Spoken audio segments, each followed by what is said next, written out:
City, 17,000 homes in one place. What bank would be crazy enough to lend a developer the money to build 17,000 homes or 15,000 homes in one place for which he had no buyers? We weren't a suburban country at that time.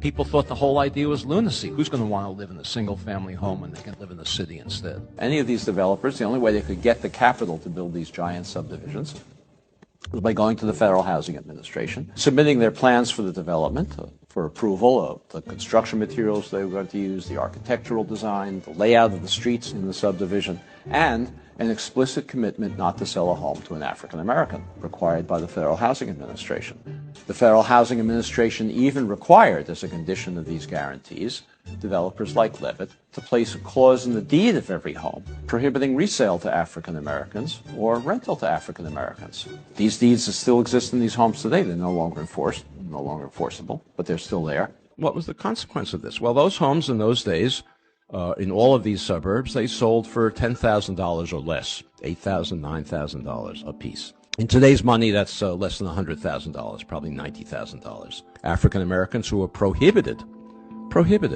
not they didn't want to, not because they didn't like living among whites, they were prohibited from moving into these suburbs, and they could easily afford to do so. Any working class family can afford to buy a home for $90,000, roughly twice national median income. Those homes and developments like that now sell for $300,000, $400,000, $500,000 and more. The white families over the next couple of generations gained, you can do the arithmetic, $200,000, $300,000, $400,000, $500,000 in equity. They used that equity to send their children to college, to take care of medical emergencies, to take care of economic downturns, most importantly, to bequeath it to their children, who then had down payments for their own homes. African Americans who accumulated none of that wealth as a result of this federal subsidy had none of those abilities.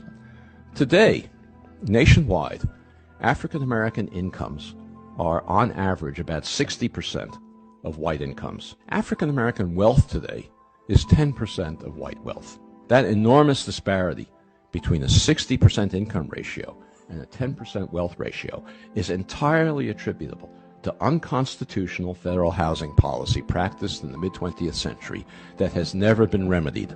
It's a constitutional violation. Of course, it determines the ongoing racial inequalities we have today.